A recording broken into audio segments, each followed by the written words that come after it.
قول له باي باي، قول له باي باي. دي ارخص دراجه كهربائيه في مصر. الدراجه دي كلها مواصفات فوق الخيال وفوق الواط. فيها اقوى نظام فرامل هيدروليك هتشوفه في حياتك، عمره ما ينزل في الفئه السعريه دي. انا مستغرب ازاي مهما تكون على سرعه النظام ده هيوقفك. تاني حاجه فيها اللي انت تقدر تستخدم العجله دي رياضه وتقدر تستخدمها كبدال عادي.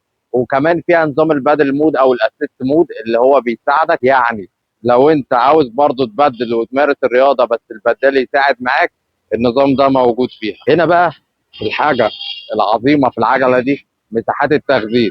عندك مساحه تخزين هنا، تقدر تحط عليها شنطه تشتغل بيها دليفري، تركب عليها شخصين، تشيل شخصين اطفال يعني، وممكن شخص هنا قدامك او تحط كرتونه. هنا مساحه البوكس ده كبيره جدا. العجله كلها مواصفات فوق الخيال. الدراجه دي جميله، موتور 800 واط، بطاريه ليثيوم 60 فولت 20 امبير، يعني بتمشيك مسافه محترمه. البطاريه تقدر تفكها وتشحنها معاك في البيت، عاوز تشحنها في العجله برضو ماشي. دلع كله بقى في العجله دي. فيها نظام اشارات يمين وشمال، فيها نظام سنتر لوك، ريموت كنترول لو قفلت السنتر تكلبش معاك، فيها شاشه عملاقه ضخمه، فيها كلها اوبشن. العجله يعني مهما اتكلم مش هقدر اقول كل المواصفات في فيديو واحد. فيها مثبت سرعه، فيها كمان الكلاكس بتاعها قوي جدا. مساعدين بقى بتاعت العجله مساعدين قويه، وفيها عواكس. ده مش مساعدين عجله، ده مساعدين دبابه، والكاوتش دبابه كبير يستحمل معاك.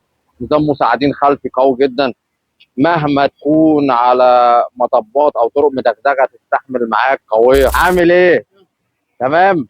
ايه رايك؟ امسك فيا، امسك فيا. ماسك. ايه. حاضر يا معلم، تعال لف ولفه ونلعب. قول له باي باي، قول له باي باي. باي باي. حلو يا اشو. ايه. حبيبي.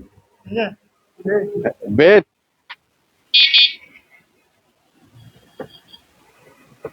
ده كان فيديو النهارده، اتمنى يكون عجبكم. لا الدراجه موجوده في محلات ويل بايك. شكرا ليكم، سلام، واتمنى لكم كل الخير والسعاده. ما تنسوش تعملوا اشتراك للصفحه او لقناه اليوتيوب. سلام، ونتمنى لكم كل الخير والسعاده.